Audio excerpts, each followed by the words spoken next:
Muy buenos días, muy buenas tardes, muy buenas noches, dependiendo de donde te encuentres. Hoy tenemos la lección 331, así que ponte cómodo. Mi nombre es Miguel Sánchez, facilitador de un curso de milagros, maestro de Dios. El conflicto no existe, pues mi voluntad es la tuya. Haremos la lección, pero antes, como siempre, haremos el epígrafe que nos toca de la lección, que es el 12, que es el ego. Y como siempre, hacemos la invocación de la página 30.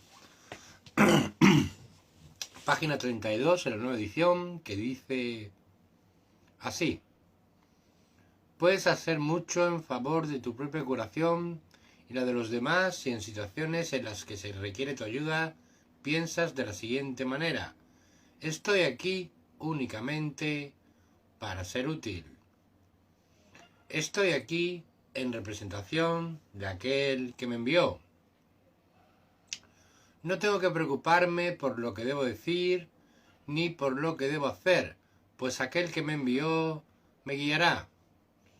Me siento satisfecho de estar donde quiera que él desee, porque sé que él estará allí conmigo.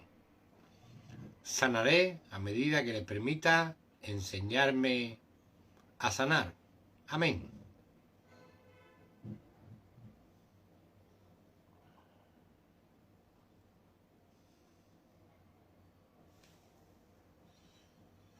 Son las 12:30 de la mañana, un poquito tarde, pero he tenido que hacer unas cositas esta mañana que no podía dejar temprano. Y nos ponemos ahora con la lección: el conflicto no existe, pues mi voluntad es la tuya. ¿Y qué es el ego? Bueno, ¿qué es el ego? ¡Buah! Aquí lo expresa bien qué es el ego. 1. El ego no es otra cosa que idolatría, el símbolo de un yo limitado y separado, nacido en un cuerpo condenado a sufrir y a que su vida acabe en la muerte.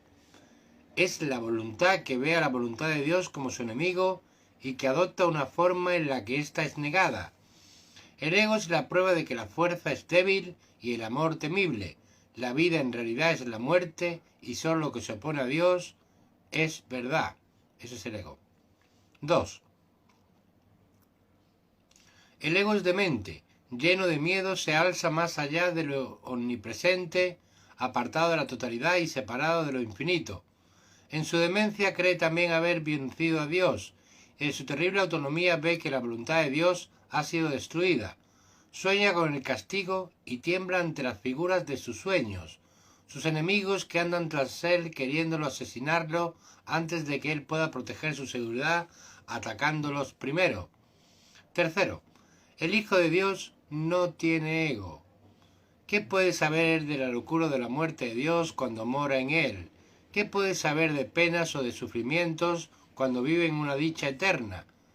¿Qué puede saber del miedo, del castigo, del pecado, de la culpa, del odio, del ataque, cuando lo único que le rodea es paz eterna, por siempre imperturbable y libre de todo conflicto en la tranquilidad y silencio más profundos? 4. Conocer la realidad significa no ver al ego ni a sus pensamientos, sus obras o actos, sus leyes o creencias, sus sueños o esperanzas, así como tampoco los planes que tiene para su propia salvación ni el costo que conlleva creer en él. Desde el punto de vista del sufrimiento, el precio que hay que pagar por tener fe en el ego es tan inmenso que la ofrenda que se hace a diario en su tenebroso santuario es la crucifixión del Hijo de Dios, y la sangre no puede sino correr ante el altar donde sus enfermizos seguidores se preparan para morir. 5. No obstante, una sola Azucena de perdón puede transformar la oscuridad en luz y el altar a las ilusiones en el templo a la vida misma, y la paz se le restituirá para siempre a las santas mentes que Dios creó con su Hijo, su morada, su dicha y su amor, completamente suyas y completamente unidas a Él. Pues ese es el ego, pues sí. Ha dado una descripción totalitaria de lo que es el ego. El ego es la enfermedad en la mente, es lo que no queremos aceptar como que somos. Es la muerte, es el conflicto, es el miedo, es el sufrimiento, ese es el ego, ese es el ego. Bueno, pues lección 331, el conflicto no existe, pues mi voluntad es la tuya. 1. Padre, Qué absurdo creer que tu hijo podía causarse sufrimiento a sí mismo.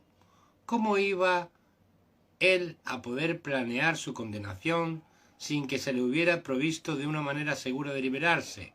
Me amas, Padre, y ya nunca habrías podido dejarme en la desolación para morir en un mundo de dolor y crueldad. ¿Cómo pude alguna vez pensar que el amor se había abandonado a sí mismo? No hay otra voluntad que la voluntad del amor. El miedo es un sueño y no tiene una voluntad que pueda estar en conflicto con la tuya. Estar en conflicto es estar dormido. Estar en paz es haber despertado. La muerte es una ilusión. La vida, la eterna verdad. Nada se opone a tu voluntad. El conflicto no existe, pues mi voluntad es la tuya. Mi voluntad, la voluntad de Dios es la mía. Mi voluntad es la tuya, es la de Dios.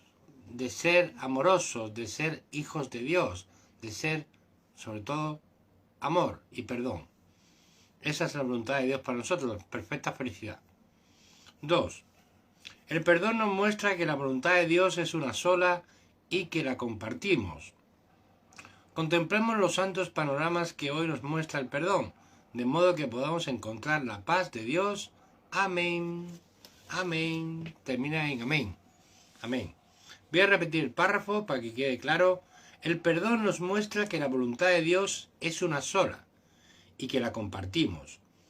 Contemplemos los santos panoramas que hoy nos muestra el perdón, de modo que podamos encontrar la paz de Dios. Amén. Así sea. Gracias.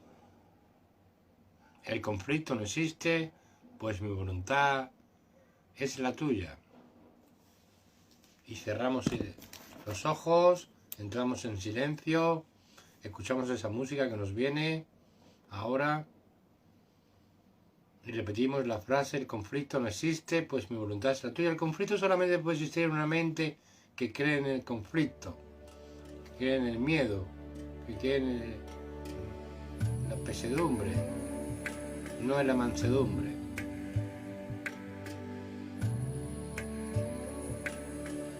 Amén.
El conflicto no existe, pues mi voluntad es la tuya, Padre, Santo Padre, que nos amas, veneras. Somos tu tesoro, el santo tesoro de Dios, su Hijo amado. Feliz día, gracias por estar en la transmisión. Bendiciones, feliz día.